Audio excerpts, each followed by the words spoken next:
上一集曼德拉效应专辑31分析了美国第2大城市的名字由原本的 Los Angeles 变成 Los Angeles， 字尾由 AS 变为 ES。 这一集曼德拉效应专辑32会分析一些我们从未见过的奇怪生物突然从历史中诞生了。这些动物都有一个特征，就是外表非常特别，甚至称得上是怪诞，只要见过一次必定会印象深刻，惊艳世上仅有如此奇怪的生物。更何况现今地球圈的互联网世界更不可能从未在任何书本或是电视中见过它们。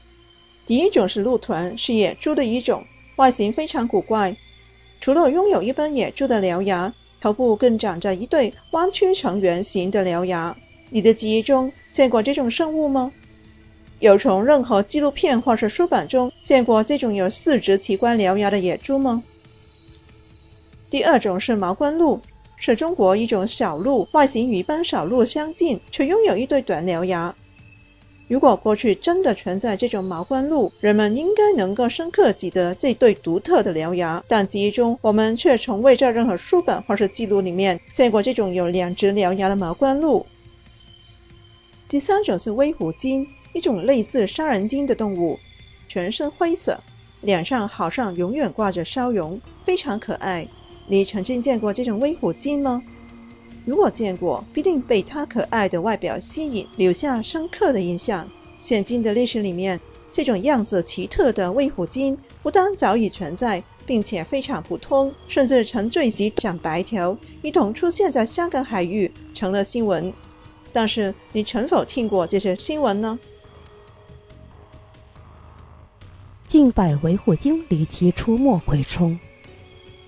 片段在前天上载，这群不速之客星期四3点多在葵冲货柜码头水域跳来跳去，一般网民都十分好奇，海怪很有可能是白海豚，不用猜想了。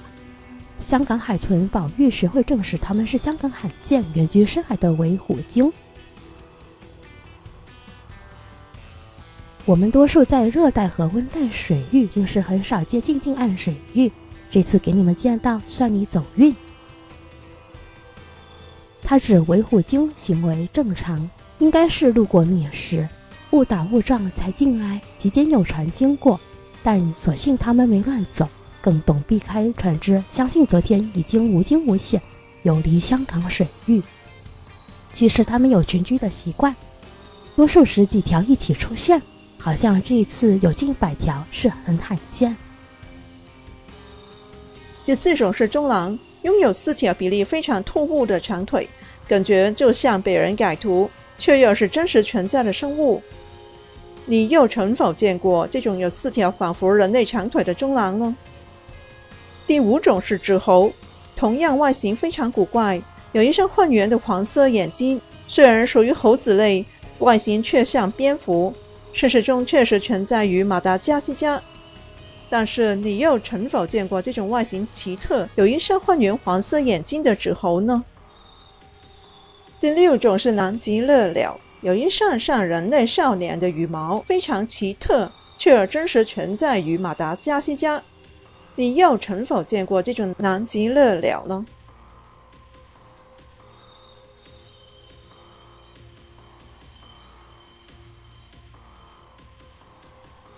第7种是巨型蝙蝠或飞狐，体型巨大的可怕，几乎等同一个成年人或是少年人。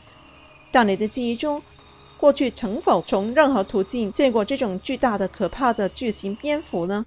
甚至它不单存在，而且是非常普遍。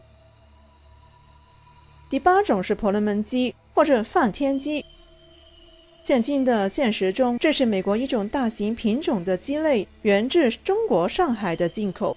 这种巨大的难以想象的鸡，其普遍程度甚至是美国1850年至1930年间主要的肉类的来源。但你的记忆中曾否从任何途径见过这么巨大的鸡呢？第9种是水底鱼，又名幽山鱼或是圆影级豆腐鱼，外形也是非常古怪，主要分布于澳大利亚和塔斯马尼亚沿岸较深水域，近年因为被选为最丑动物而爆红。但你的记忆中曾否从任何途径见过这么古怪的鱼呢？以上9种动物，只要曾经见过，也必定印象深刻，难以忘记。但我们介绍之前，也许你从未见过。可是在这个新的现实里面，它们不但一直存在，甚至是非常普遍的存在。明显它们也是曼德拉效应造成的新现实。现在的现实原来有超过上百种奇怪的生物，过去从未有任何书本或是纪录片介绍过。究竟是否曼德拉效应导致众多历史上从未见过的奇怪生物出现呢？